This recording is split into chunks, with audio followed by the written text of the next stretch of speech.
Welcome to the Winning Move Podcast. I'm your host, Stratton Brown.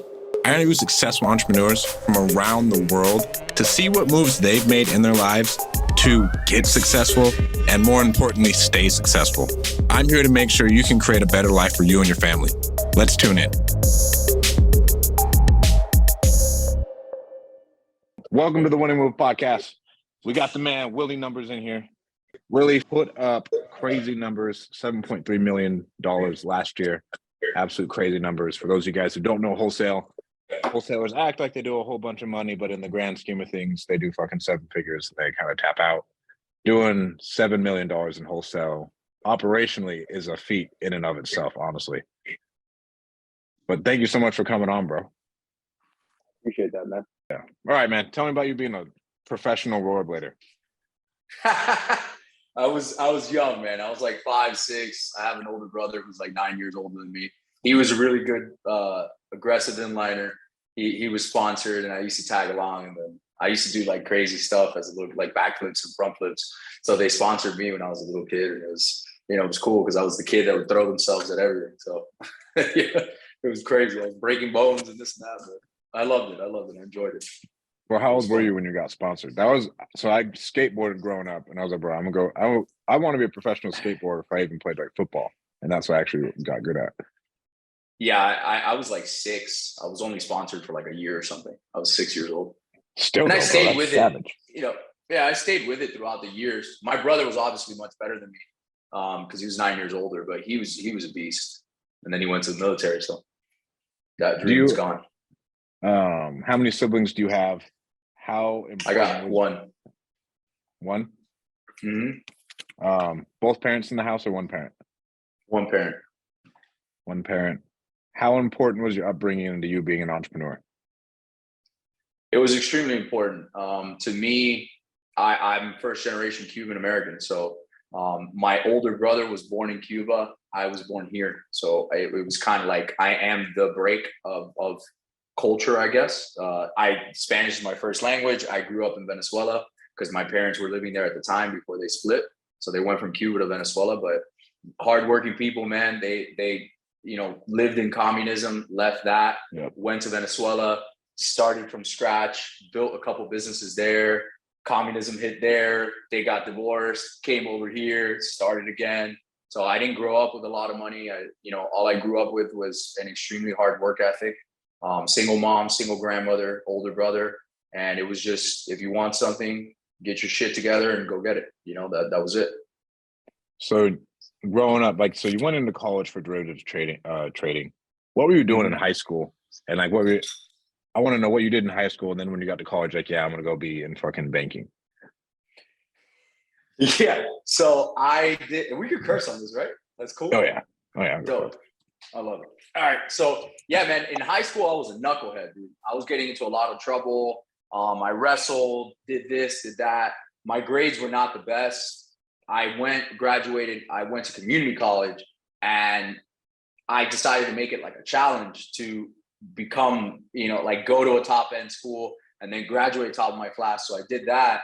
But even through like high school and college, I was always working multiple jobs, or I had like a side hustle. When I was like 19, I was buying shitty iPhones on eBay in bulk, fixing them up, replacing screens, reflipping them on eBay for a profit.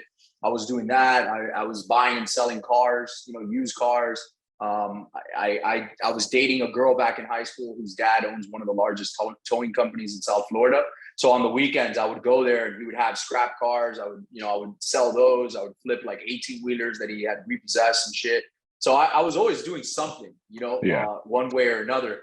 And then, I don't know, I got really into school, and I graduated top of my class with a degree in finance, and I got hired by Merrill Lynch. I went to New York and I stayed there for a year, and, then I got fired. And then I at that point, I feel like I went to college to kind of like please my mom, if you will, and do the right thing.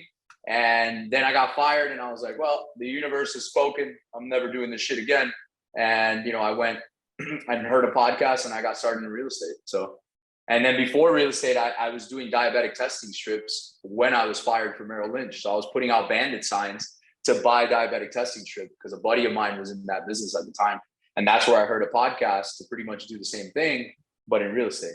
And once I found that out, I just took off. All right. But where were you applying coming out of college?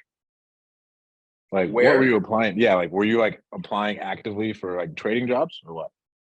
Yeah, I was applying for trading jobs. I was also applying for, analyst positions at investment banking and private equity firms, stuff like that.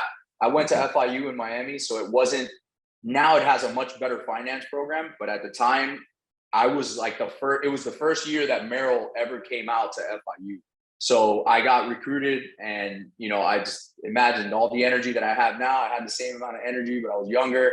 And I just went. I interviewed like 4 different times through the process, and I got offered an internship, and I did it. And then I got offered a full-time position in New York in commodities, in oil. And I stayed there for a year, and then it didn't work out. And then I came back home, moved in with my mom, heard a podcast, and bounced into real estate. All right. I still got more questions about this. I hope you don't mind. Go Did you ahead. have any savings? I did not. No, I had debt. Mad How debt. much were you making at that job? At Merrill? Dude, Yeah. I think I was making $77,000 a year in New York. So Right. So you're not making shit. Yeah. I was ramen noodle, a studio apartment of 400 square foot with a roommate, 100-hour work week, like a curtain in the middle to block out one side and one side, like type shit like that. I was living in Manhattan though. It was cool, but I had no money for anything and working 100 hours a week and sleeping under my desk. That's what the job requires. And so talk about, and when we hopped on the phone the first time, like, yeah, bro, I got used to operating underneath high pressure. Because I mean, you guys, Yeah. there was a lot of money that you guys were moving around essentially. Yeah. So I was within Merrill was like a hedge fund. And within that, it was like a $6.3 billion portfolio. And there was about 10 of us on that portfolio. There was the head traders, which I was not.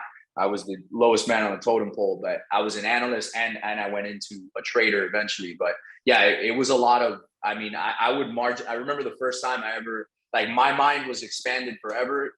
I was 24, I think. And I margin called Citibank for a trade at 100 million. And they sent the wire like within the hour. And I saw 100 million just hit for one trade. And and at 24, I was like, what the fuck? Like, your mind is just, you can't count that high. You know what I'm saying?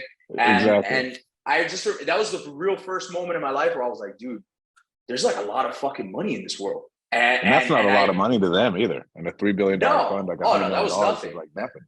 That was nothing. That was a small trade. I had margin people ongoing in my career 400 or 500 million. I saw big trades happen, and it was fine. They'd be like, yeah, cool, we'll send the money by end of day. I was like, all right, and the money would appear. It's crazy. So yeah, that definitely teaches you high pressure, high intensity. You got to be focused, like hyper focused, attention to detail, right? And it is definitely, I love Wall Street because it was, it taught me that, dude, just work. And when you think it's hard work, you work some more. Like, that's how those people operate. And that's why they have that amount of wealth and money. And bro, it's all super hyper fast. These are markets moving at the speed of light. So there is no time for like, I got to think about it, or no, I'll get back to you. No, dude, that money's already gone, Exactly. So it did teach me very young to be decisive, but it also taught me like, okay, there's a huge amount of opportunity and abundance in this world because these people have this money somehow, right? So what the fuck am I doing making 77 grand a year, right? It was kind of like that, but it was really the precursor to when I got fired. At the time, I was pissed, and it just opened up my eyes. Like, damn, I need to go make wealth because I'm never going to do it in this track, Exactly. I want to cover 2 other things on this part. Talk about how did it help with your decision-making ability as far as working with them and like, absolutely, like, because with that, like, you have to sit and think. You are playing with a lot of money. What do you use in that decision-making that you've like had to implement in your actual business today? Just long-term decisions. Also being a good steward of money, capital, right? I've made my fair share of mistakes as an entrepreneur. don't be an asshole with your money, right?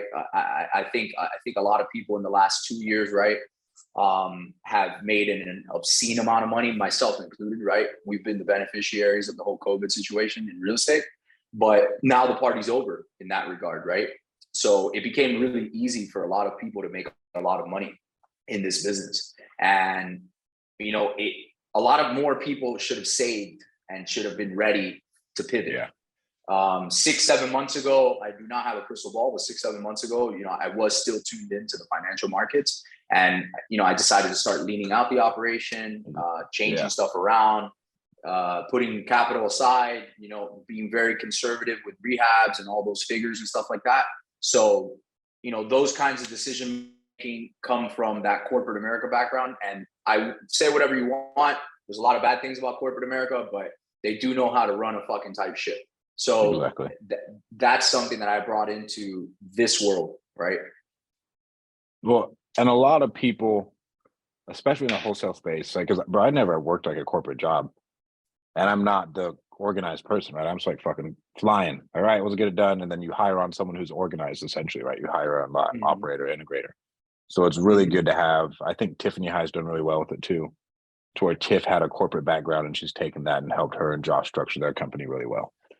Yeah, Tiffany High. Yeah, exactly. Yeah. Are you cleaning up in Southwest Florida right now? I just hear that it got demolished.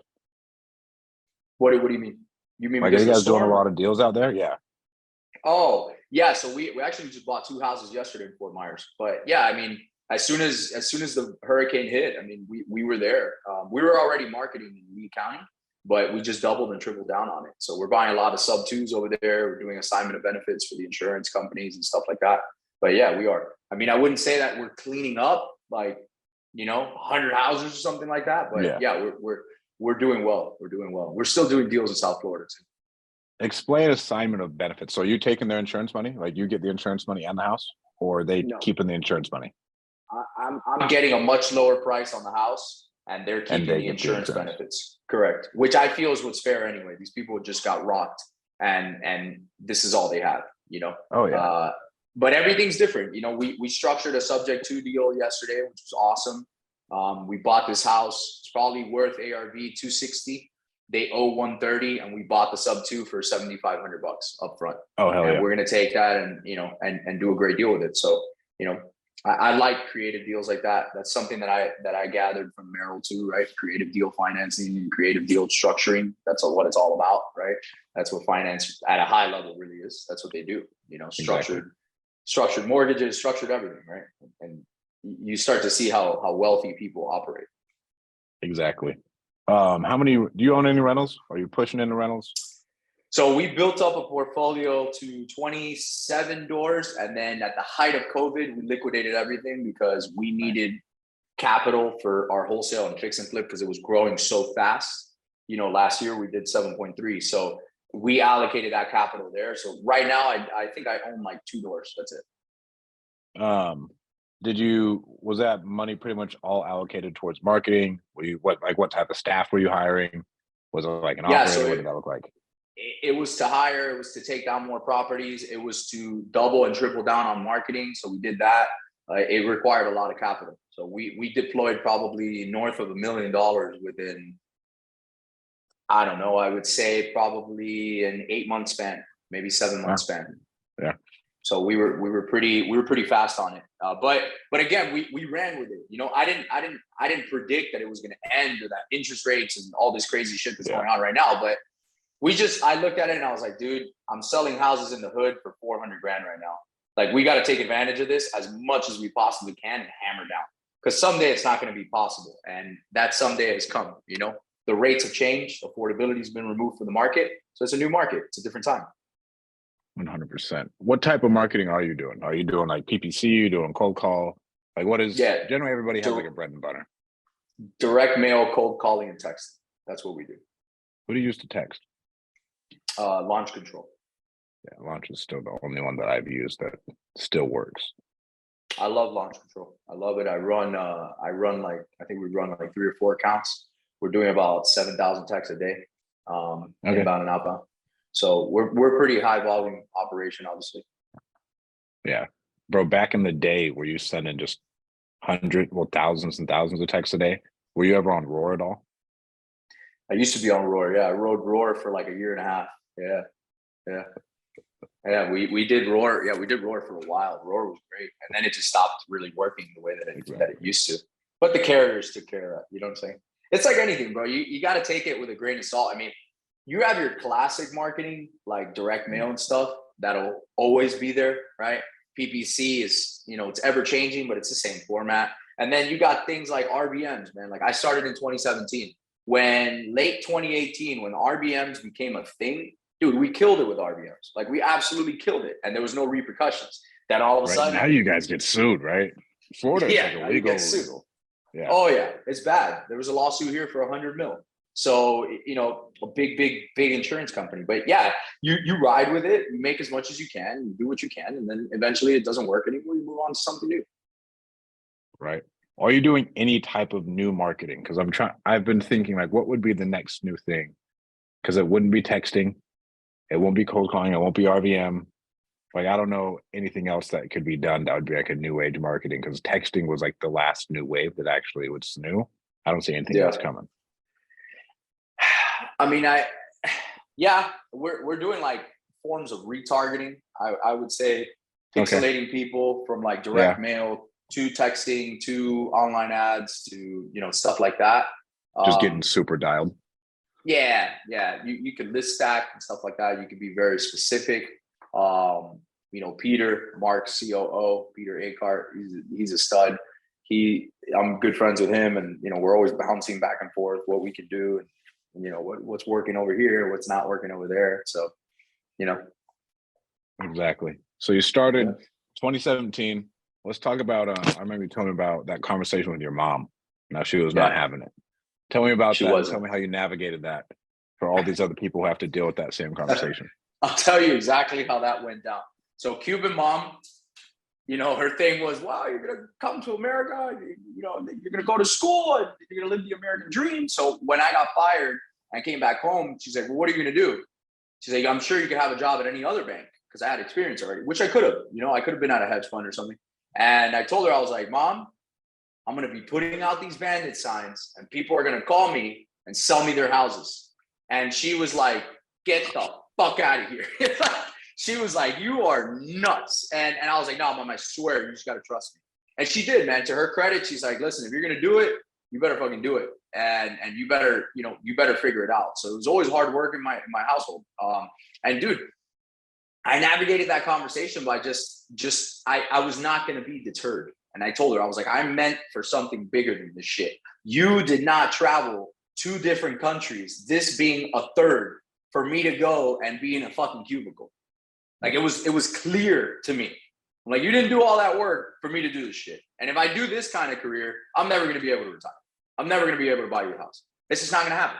I'm going to be a little W-2 for the rest of my life, right? Not that there's anything wrong with that. Or until you're 60, right? It's like you're in it forever to actually make any type of money. There's a reason why they call it a rat race. It's rare that you go through that career where you're young and you got to make moves, which I'm sure I would have figured it out, right? That's my attitude anyway. But I was driving, dude. I was putting up bandit signs in the middle of the night, renting a U-Haul little truck with my business partner, and we would put them up at night through the night till like 4 a.m. 500-600 signs, and then we would pick up the calls the next day.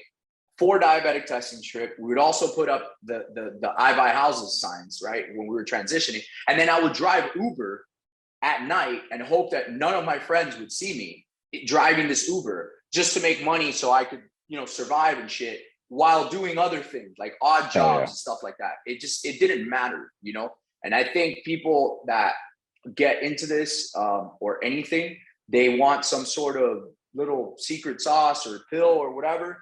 Bro, it took me 6 years almost to get to this moment right now as we're sitting on camera, and it took me dropping my ego, dropping my pride. Like I was a college graduate, top of my class. I was in New York, like living in Manhattan. And then I got floored to the bottom.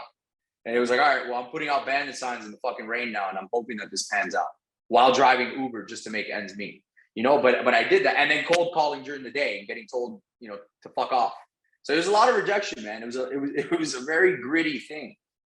which is why now, you know, it's one of the most resilient things. I just, you know, there's really nothing that can happen that I wouldn't bounce back from, you know, God forbid something tragic, but it's just forward motion for me.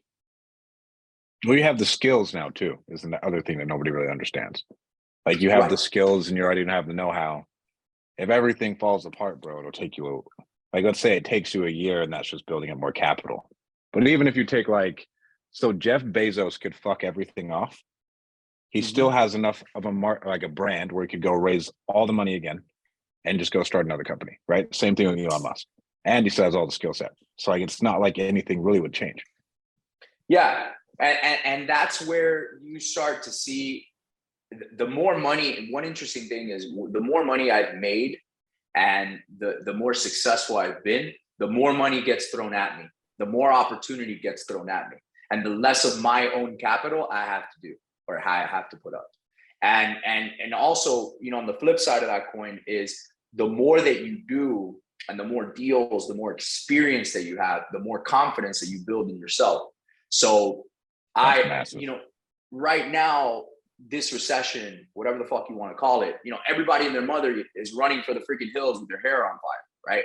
And I'm actually excited about it because the majority of people are going to buck out, and they should be gone. They should be gone because they had no business being, you know, it's easy to make a lot of money and to be very successful when you're riding the tide up. It's really easy to do that. When things are good, rates are low, shit's buying and selling easy, right? Marketing's hitting. That's all great. It's the days like now, which we're in a transitionary period for 3, 4, 5, 6, 7, 8 months, maybe a year, where you're like, oh shit, what am I going to do? How am I going to pivot? This is not, you know, going from 15 deals a month to 6, 7, right? That'll make you swallow your pride real quick, and you have to step up. So that, you know, don't show me what you do or what you've done when things are going really well. Show me what you do on your bad days. Show me what you do when no one's looking.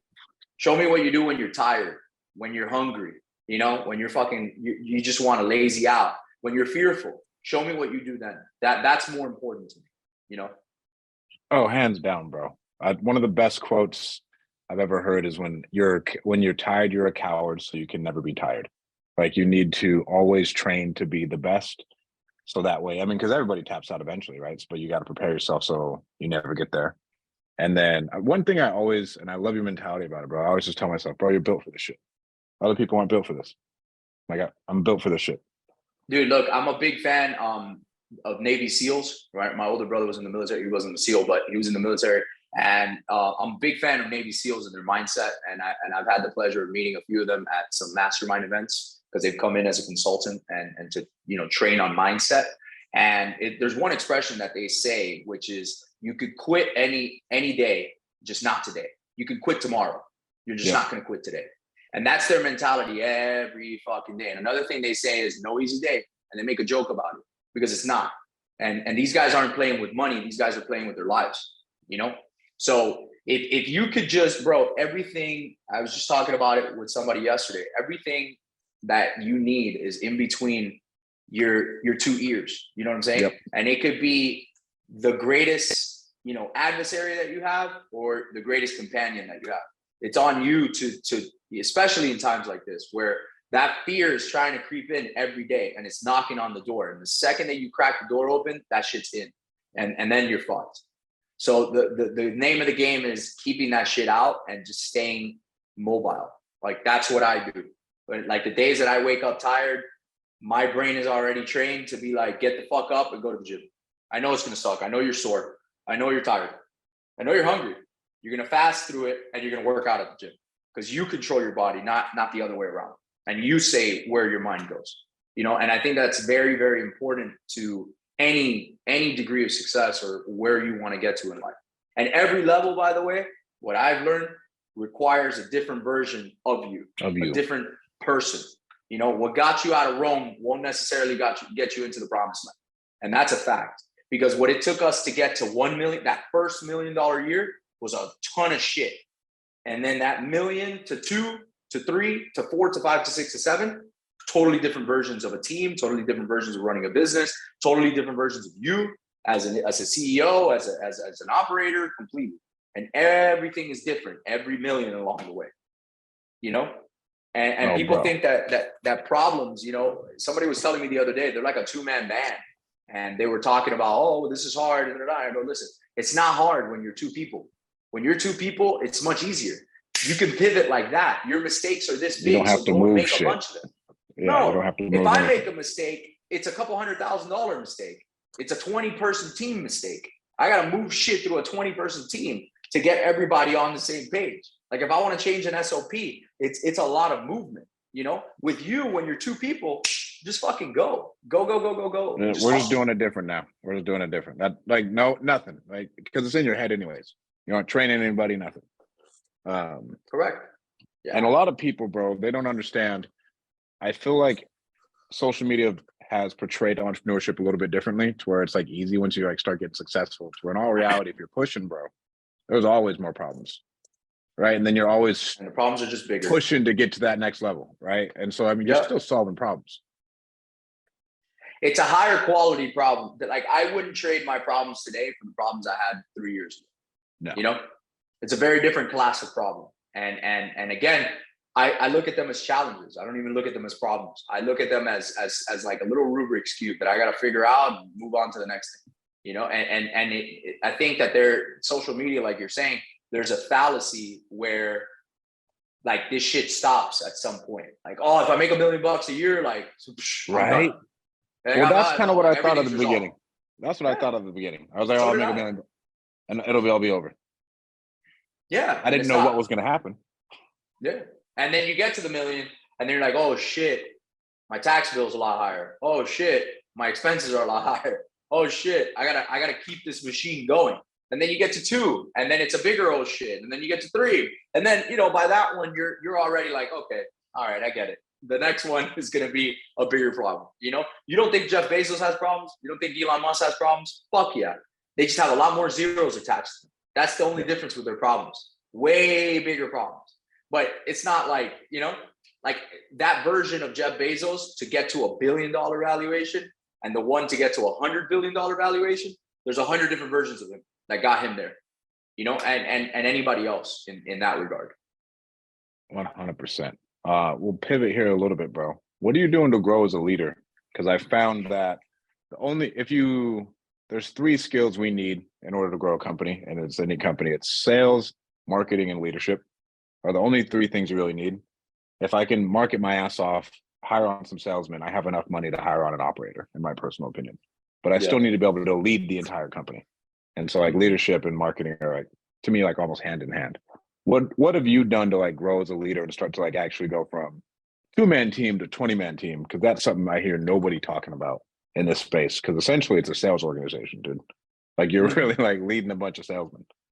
Mm-hmm. Yeah. So I think working on myself is a big one. I invest in my education. I have no budget when it comes to investing in my education and investing in, you know, self, right? Whatever way that looks like. So as a leader, physically, I'm in pretty good shape. So I keep myself physically, and every day I challenge myself really rigorously physically, because the rest of my day will be easier that way. So that's just my belief, right? And in terms of leadership, I teach my team by giving them the best possible opportunity, but also showing them that it's possible. And these are things that, you know, I've sat in your seat. So when I was doing this is what it looked like. I would like for you to do it this way. If you have your own way of doing it, that's great. But I already know how this is going to pan out. So we're going to do it this way. You know, having KPIs to keep your people accountable. So where there's not this giant fucking roller coaster, right? So, you know, Mark talks about it all the time. Data, not drama, right? That's a biggie.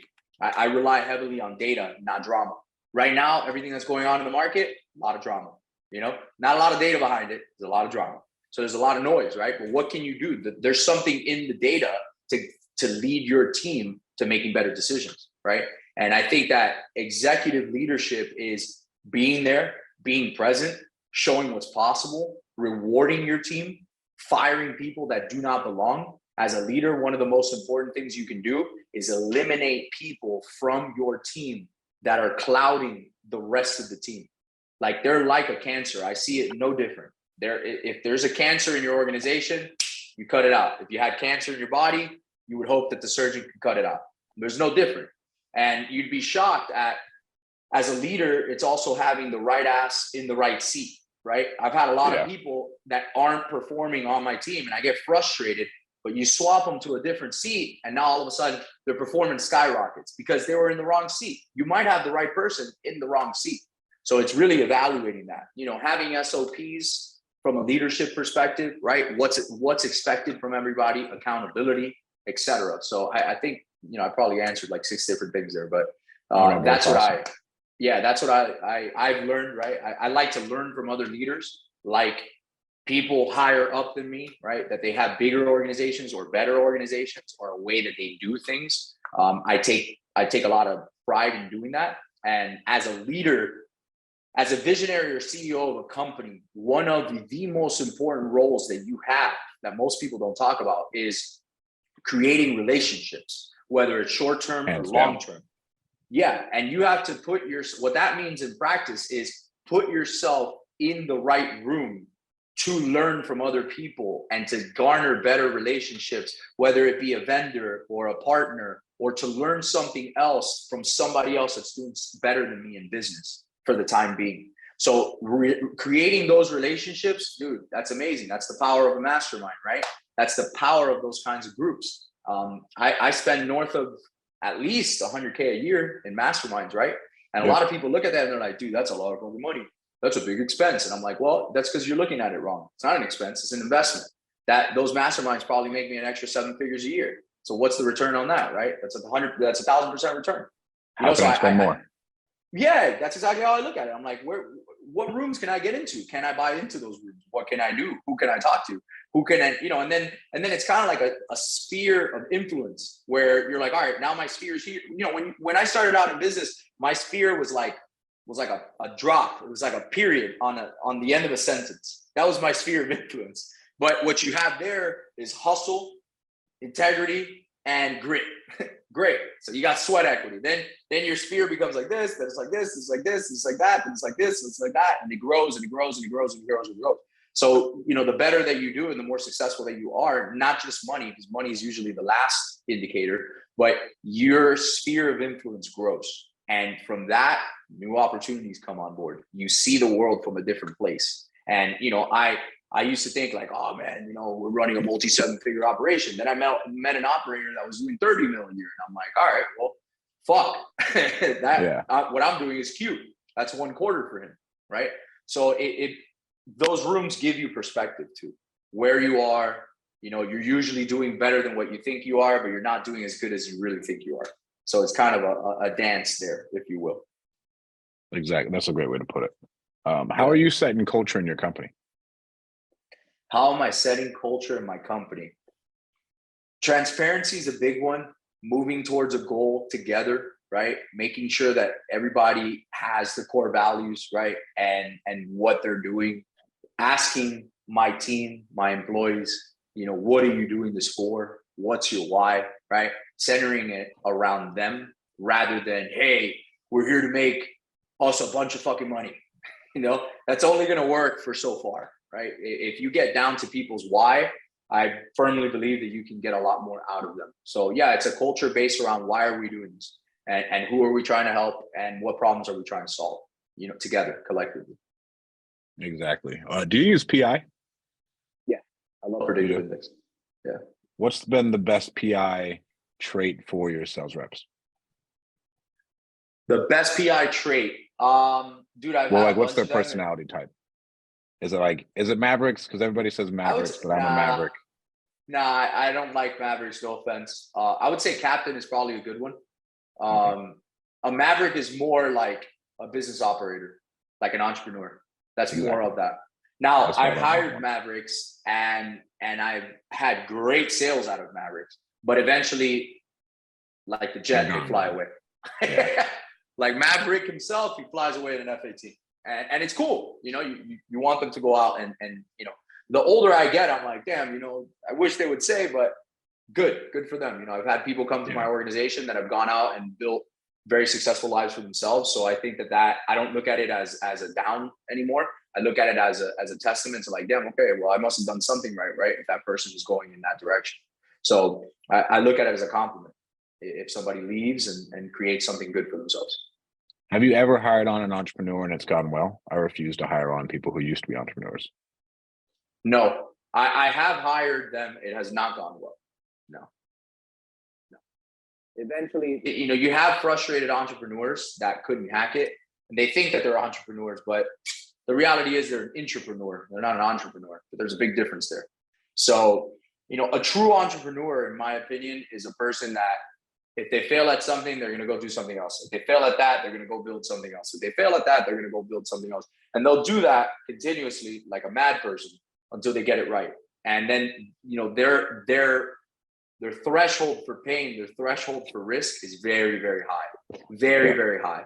An entrepreneur is honestly, it's kind of like a really highly productive masochist that just loves to really take beatings because it's what you got to do. Tom Brady's a perfect example of that. Although he's not an entrepreneur, well, he is an entrepreneur per se, but in football, he's a great example of that, right? Look, I mean, I don't agree or disagree with what happened, right, behind the scenes with that marriage. But one example is that guy is true to his DNA. He refused he refused to quit, and he's a champion. That's it. It's just that simple. I was having a discussion with my girl the other day. Bro, thank you. Nobody fucking gets that shit. Bro, it is what it is. He's the fucking best. And this is what it is to be the best.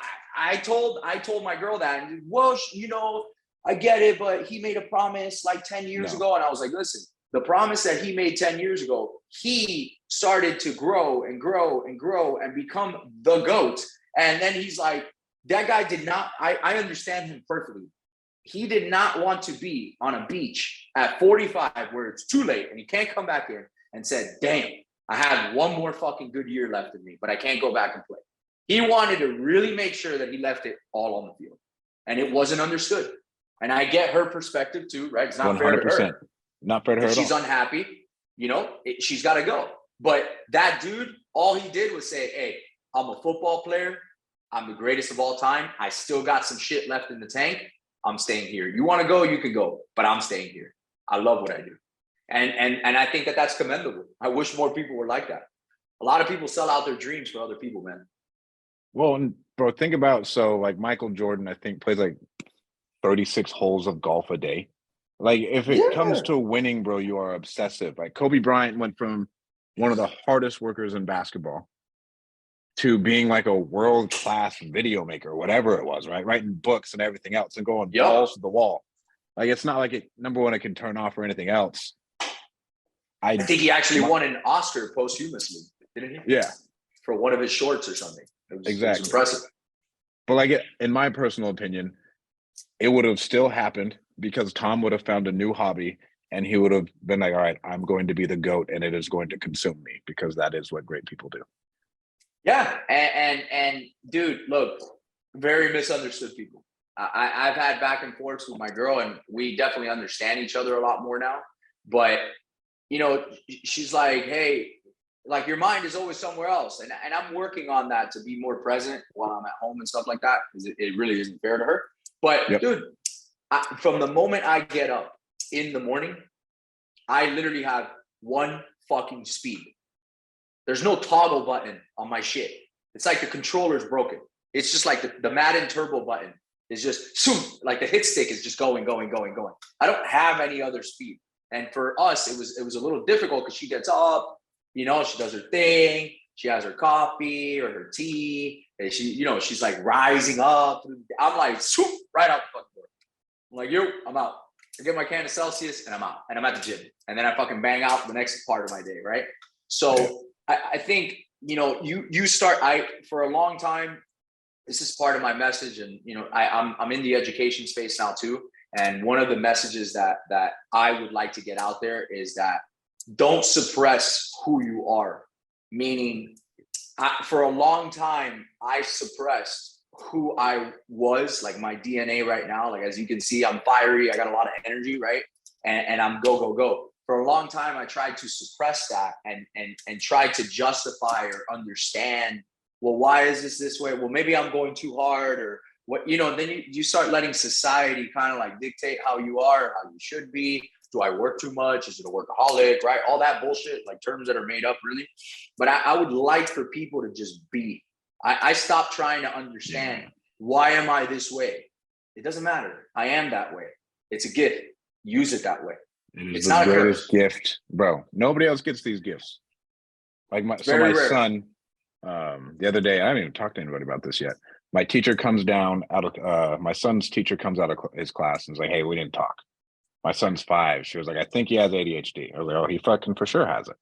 And she was like, "Well, you should probably put him on medication." I was like, "Well, that is the only thing that has served me in my life that has been like positive is me having that much energy and having ADHD."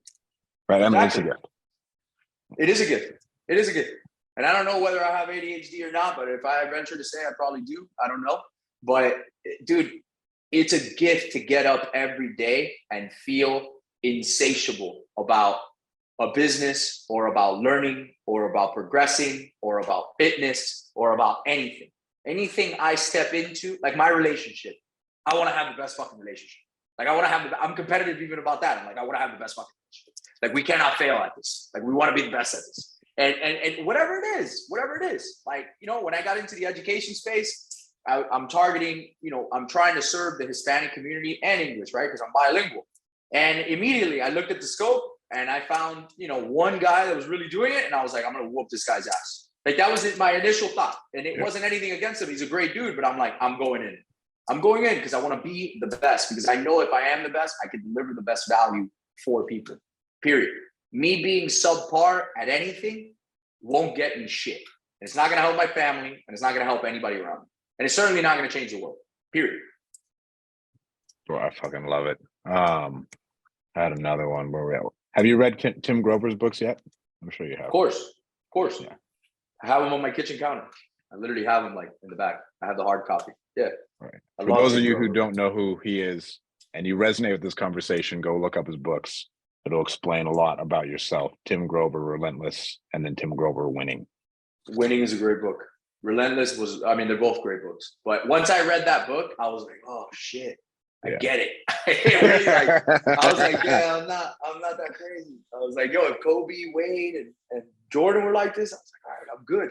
But it's true, man. It's true. Like don't ever try to suppress that. That's all I could say. And the more that I don't suppress it, but with dedicated focus, dude, the more incredible things that I could do. And I just, at this point in my life now, if you would have seen me April of last year, I'll send you a before picture. I was fat, dude. I was fat. I was a chunky little guy. And I was 243 pounds. And in a year and a half of fucking hard work and dieting and everything, I'm 221 now at 6 foot, and I've changed my entire body. And it took a lot of fucking hard work and dedication. It's like a whole new human being. It's crazy. I look at that picture and I'm like, I let myself get this way. Like, this is crazy. And it's a constant reminder. I have it as one of my favorites on my phone. And I'm like, yo, don't be an asshole. Stay with it. And I think you can do that with any aspect of your life, man, if you're dedicated enough to doing it, for sure. 100. Bro, what does your team look like now? How many? So you say you have 20 team members. Does that count virtual assistants? That's virtual and in-house. Okay. Yep. Yeah. What does in-house look like? So in-house are some of our sales reps, like in-house sales reps, which are closers for us, which we just went down to 2. And then the rest of them are VAs, whether I have a bunch of VAs. I don't know what the final count is, but I think I might have like 12 or 13 at this point. They do like anything from running comps to admin work to data manipulation to quality control to making sure role playing training, right? One VA runs all the other VAs. We also have a VA company that we just started like a few months ago, which is getting off the ground. So that one VA runs a lot of that. They just all do different tasks. They're all interchangeable. So one thing I did in my business was to cross-train them to do different things. If one of them goes down, the other one can take over. I'm a big believer in that. That was a big thing that I took away from Merrill Lynch too. People were cross-trained in a lot of things. And I think the military does a great job at that too. right? Because if somebody goes down, well, who's gonna man that, right? But somebody's got to know how to do it. And you learn that the hard way. When somebody goes away, or when somebody quits, or a typhoon fucking hits the Philippines, these poor people, and you got no internet, well, who's gonna do what, right? Yeah, who's gonna do what?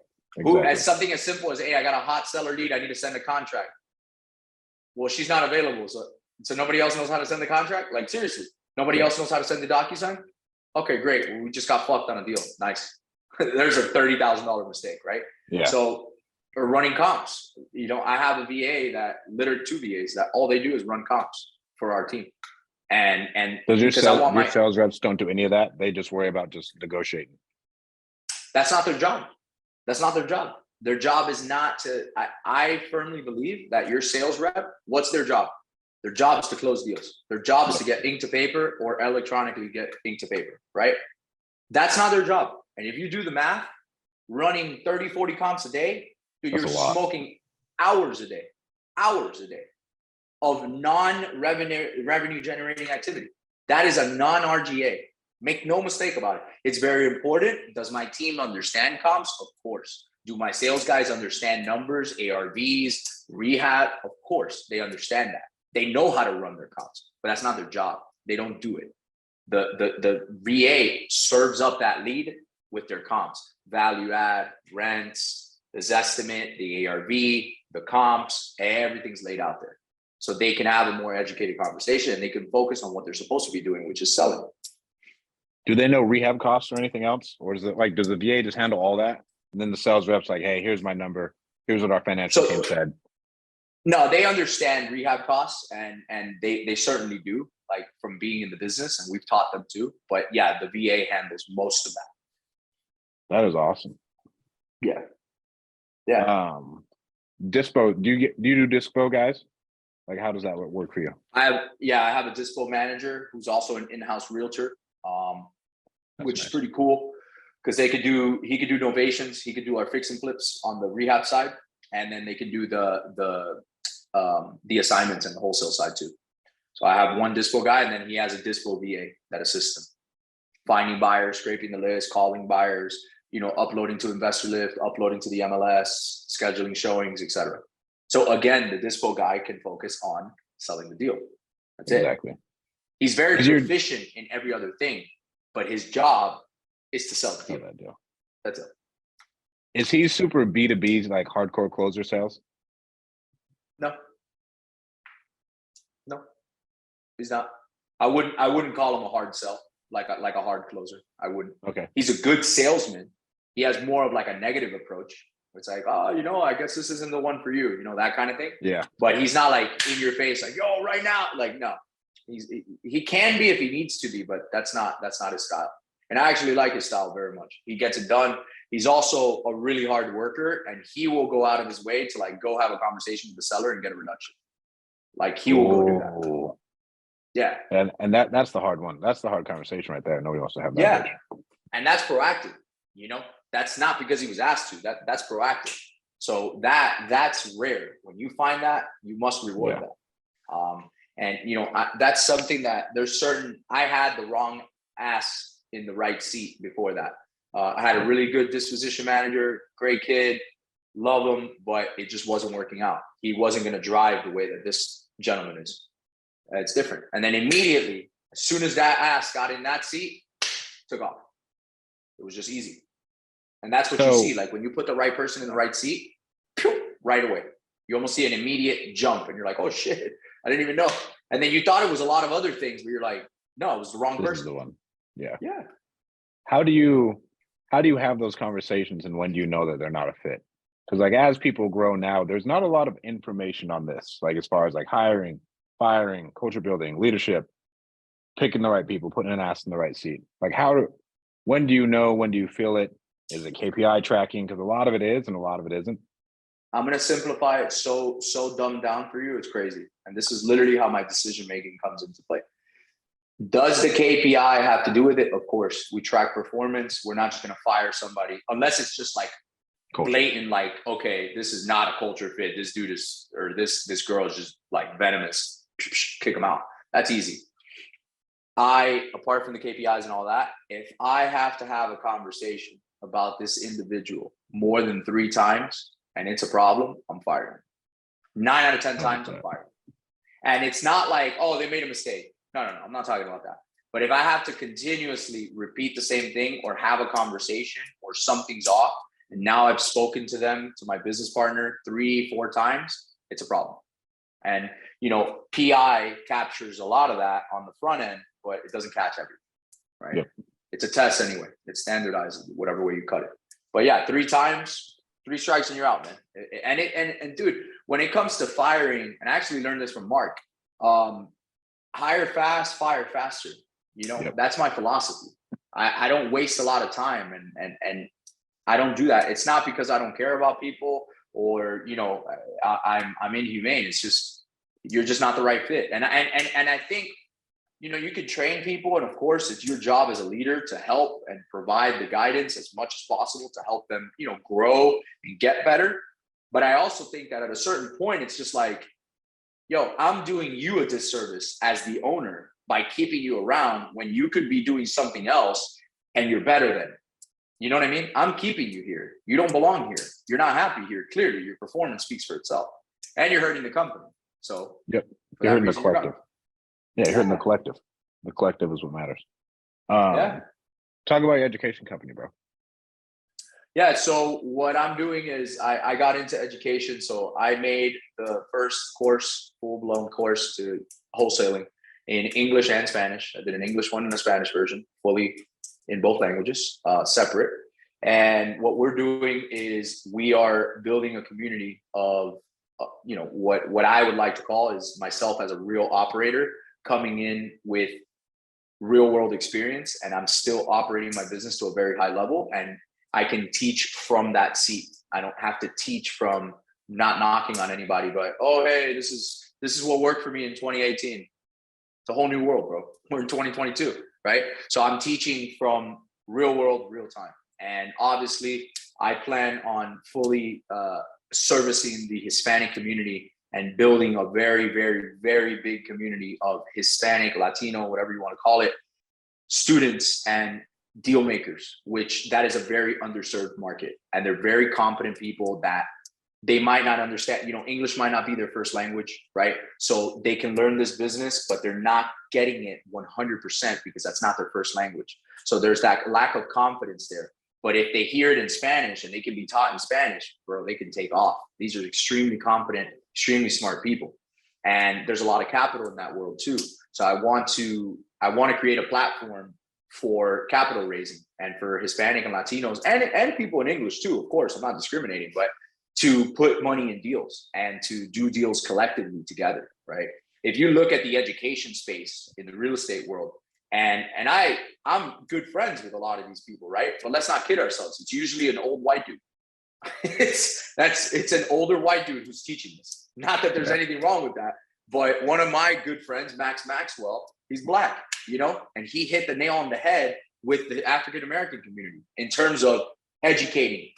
And look at where he is today, right? And we've had that conversation about me. He's like, dude, you need to do the same thing with the Latino world. Like 100%, bro. It's waiting for it. And that's what I want to do. I want to show people that, as cheesy as it may sound, but it is possible for the kid of an immigrant whose first language is Spanish to be performing this business at a very, very high level. And I do operate a business in South Florida in 2 languages. I would say probably 40% of all of our business is done fully in Spanish. That's no easy feat. So that's saying a lot. And there's a lot of people in this area, and LA is another one, Chicago's another one, Texas is another one, Arizona's another one, Nevada's another one, right? Where they're doing the same thing. And if you can't operate in 2 languages, dude, I would lose 40% of my business. Imagine that. Right. The number, and I wrote this down. If these people just targeted the Hispanic community, they'll take off. Like with their marketing, just market to them, have conversations, they would take off. Correct. Yeah, I agree 100%. And there's so much opportunity. And again, there's last time I checked, I think it's 55 million Latinos in this world, in this country, excuse me, not in the world, in this country. In the country. Yeah. So Yeah, man. And it's crazy. I that's what I want to do. I want to empower people. I want to educate people, and I want to show them that, through systems, processes, and hustle and intelligence, you can run a very successful wholesaling company and fix and flips and beyond. Hell yeah, bro. Where can people find out more about you? Thank you so much for coming on. Yeah, so WillyNumbers.com. So Willy, WILLY, numbers, plural.com is my website. You'll have all the education information there. We're coming out with a new page to be able to joint venture with us and with me and my team around the country. And I'll throw this shot out there. I'm hosting an event in Phoenix, December 9th and 10th with my buddy Rafael Cortez. So that'll be a dope Bro, event. he just texted me. That's funny. Yeah, Rafael just texted me. Yeah, so Rafael and I are co-hosting an event together at his office in Phoenix, Arizona, December 9th and 10th. And we're just going to peel back the layers of our business, both of us, and teach what we're actually doing right now, how we're pivoting, and how to scale your operation. So they're getting two for the price of one. Yeah. Thank you so much for coming on, bro. I appreciate you Thank you guys having so me. much for tuning in. I'll talk to you guys soon.